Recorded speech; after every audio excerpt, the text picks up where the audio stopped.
안녕하세요. 이효준입니다. 이번 시간에는 챕터 제로 데이터 분석에 대한 고찰을 해보도록 하겠습니다. 우리의 목표는 특정 또는 불특정한 현상을 개선하거나 해결할 가장 효율적인 전략을 찾아 논리적으로 표현하는 것이다 라고 저는 말씀드리고 싶고요. 아인슈타인의 말을 인용해 보았습니다. 우리의 일상생활 속에 데이터 분석이 굉장히 깊게 들어와 있죠.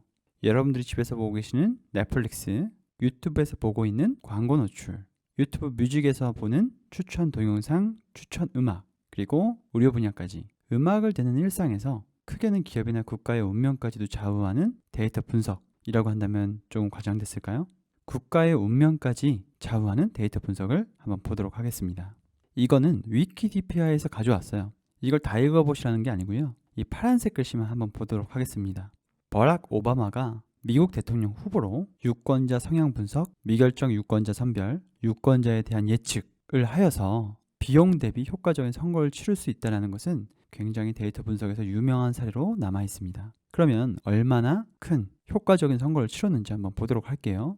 오바마 캠프의 후원금 모금 전략이 있었어요. 6개의 포스터가 있었고요. 4개의 홍보 문구를 가지고 왔습니다. 여러분들이라면 여기서 가장 좋은 포스터 그리고 가장 좋은 홍보 문구를 조합하여서 한 개의 선택 안만 홈페이지 대문에 걸어둘 거예요. 이게 홈페이지 대문에 걸어둘 포스터와 홍보 문구였거든요. 그런데 구글에 있었던 데이터 분석가는 이 포스터와 홍보 문구를 전부 노출시킵니다. 무작위로요. 몇 개의 조합이 나오나요? 6, 4, 24죠. 24개의 조합을 노출시켰고 그 중에서 가장 효율이 좋은 것들을 선택해 가면서 홍보를 진행했던 거죠. 여기서 무작위라는 게 굉장히 중요한데요. RCT 기법을 사용했다고 합니다. 자, 그러면 얼마나 효율이 좋았을까요? 288만 명의 추가 메일 주소를 확보했고요. 6천만 달러의 추가 후원금을 얻게 되었어요. 그런데 어떻게 이게 추가 메일 주소이고 추가 후원금인 걸 알까요? 24개의 선택지 중에 후원금을 모았던 포스터와 홍보 문구가 있었을 거 아니에요. 그거와 다른 것들의 평균을 비교해 보았을 때 이렇게 유추할 수 있다는 거죠. 그런데 여러분들은 그 24개의 선택지 중에 어떤 선택지가 나한테 보여지는지 모르고 그 선택지가 원래 그런 건 줄 압니다. 그리고 여러분들 유튜브나 넷플릭스에서 동영상이나 음악을 추천받을 때에도 무슨 과정을 거치는지 궁금해하지도 않고요. 그걸 만드시는 분들도 여러분들에게 설명할 의무를 못 느끼죠. 누구나 사용하고 있는데 거의 아무도 원리를 모릅니다. 근데 우리가 이 원리에 집중할 것이 아니라요. 실습을 통해서 이 원리를 배워나갔으면 좋겠어요. 제가 학생들한테 항상 하는 얘기가 있어요. 야구 선수가 배트의 기울기를 12도 기울여서 야구 방망이를 몇 킬로미터의 속도로 휘둘러야만 공을 칠 수 있는지 이런 것들을 이론으로만 배웠다면 야구 선수가 될 수 있었을까요? 그게 아니라는 거죠. 여러분들한테 필요한 거는 많은 데이터 분석입니다. 그리고 나서 이론을 알아가셔도 괜찮아요. 그렇기 때문에 저희 강의 구성이 그렇게 되어 있는 거고요. 여러분들이 필요할 때만 원하시는 강의를 보시면서 이론을 채워나가시면 됩니다. 데이터 분석을 배우면 무엇을 할 수 있을까요? 이거는 모 병원에 있던 분이 찾아오셔서 왓슨 같은 시스템을 만들고 싶다라고 저한테 얘기를 해주셨을 때 같이 작업했던 결과물입니다. 그분은 저한테 의학을 가르쳐 주셨고요. 저는 그분한테 코딩을 가르쳐 드렸죠. 그렇다고 해서 제가 의학을 아는 건 아니고요. 그거를 코드로 구현할 수 있을 정도로만 그분에게 배웠고요. 놀라운 거는 그분이 굉장히 바쁜 시간을 쪼개서 새벽에 공부를 하시면서 이걸 완성하셨다는 거예요. 저는 거의 도와드리는 역할만 했습니다. 엑스레이 사진 같은 것을 입력을 하면요. 몇 퍼센트 확률로 무슨 병인지를 진단을 해주는 서비스고요. 프론트엔드는 그냥 부트스트랩 무료 템플릿 써서 작업을 했어요. 중요한 건 이제 백엔드죠. 거기에 데이터 분석이 들어갔고 거기에 인공지능이 들어갔습니다. 여러분들이 무엇을 만들고 싶든 만들 수가 있어요. 그러면 무엇을 할 수 있는지 여러분들이 알아야 하거든요. 그래서 6개의 예제를 준비를 했습니다. 물론 제가 앞에서 말씀드린 거는요. 기계학습이에요. 머신러닝입니다. 근데 우리가 할 거는요. 탐색적 데이터 분석이에요. 어떤 특징점을 찾아내고 그거를 시각화하고 분석하는 작업을 하게 됩니다. 그런데 다른 것들도 하실 수가 있다면 좀 더 파워풀한 데이터 분석이 가능하다는 거예요. 데이터 분석을 하게 되면 무엇을 할 수 있나요? 의사결정에 도움을 줄 수가 있죠. 자, 데이터 분석이 어떤 목표점을 가지고 있는지 한번 보도록 하겠습니다. 이것도 위키디피아에서 가지고 왔어요. Discovering useful information. 유용한 정보를 드러내거나 informing conclusion. 결론을 알리거나 아니면 제가 가장 중요하게 생각하는 supporting decision making. 의사결정을 뒷받침하는 거죠. 여기서 자료라는 거는요. 수, 영상, 단어 등의 형태로 된 의미의 단위입니다. 가공된 자료가 아니에요. 여러분들이 많이 보게 되실 데이터들은요, 전처리가 안 되어 있습니다. 그러니까 굉장히 어지럽게 널브러진 데이터일 확률이 높아요. 그것들을 의미 있게 정리하여서 정보가 되게 하는 작업들도 해야 합니다. 그리고 분석은요, 복잡한 내용, 많은 내용을 지닌 어떤 정보들이 단순하게 분류를 해서 우리가 한눈에 파악할 수 있게 해주는 것을 얘기를 해요. 데이터 분석에 대해서 알아봤으니까요, 빅데이터에 대해서도 알아보도록 하겠습니다. 예전에는 3V라고 했었거든요. 볼륨, 벨로시티, 버라이어티. 그래서 데이터의 양, 데이터의 입출력 속도, 데이터의 다양성이라고 얘기를 했어요. 빅데이터라고 한다면 수십 테라, 페타바이트 같은 굉장히 큰 데이터를 얘기를 합니다.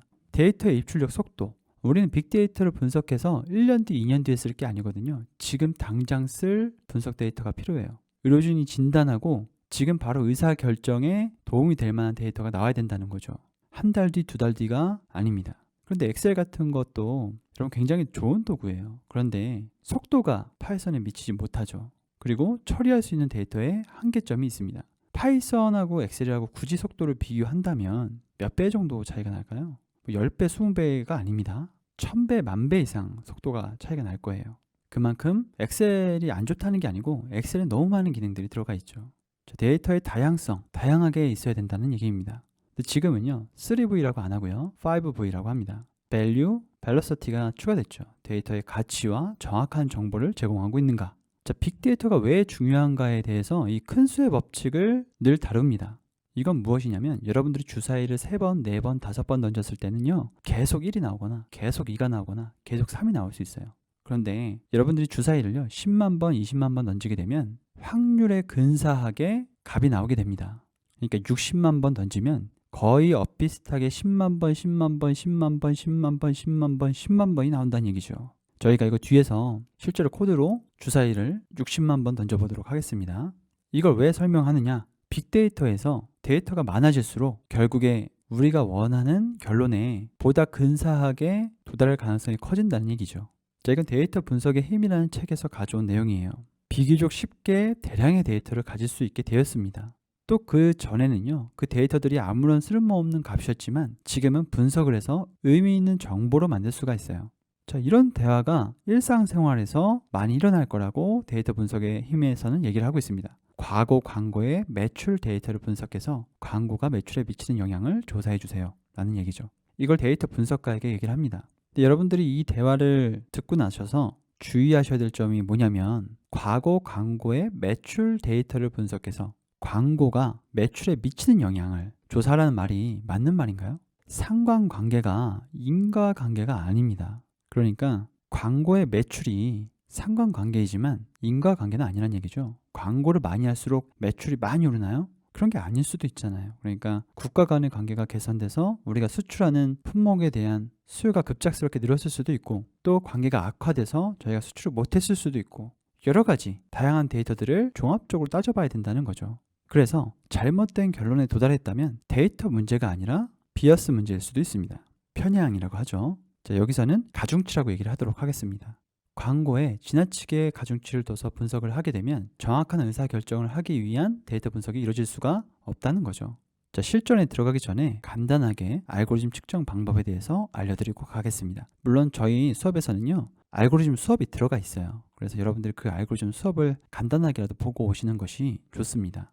왜 그러냐면 우리가 분석할 데이터들은 작지 않다는 거예요. 여러분들이 잘못된 순회를 하고 있거나 잘못된 알고리즘으로 분석을 하게 되면 굉장히 큰 시간을 낭비하거나 공간을 낭비하게 된다는 겁니다. 자, 시간 복잡도는요, 얼마나 오랜 시간이 걸렸는가 예요. 저희가 주피터에서 간단하게 이걸 측정해 볼 수가 있습니다. 물론 타임 모듈을 사용해서 현재 시간 하고요, 실행되고 나서의 시간, 그 차를 구하면 얼마나 시간이 오래 걸렸는가를 측정할 수도 있지만 주피터 노트북에서는 간단하게 할 수가 있습니다.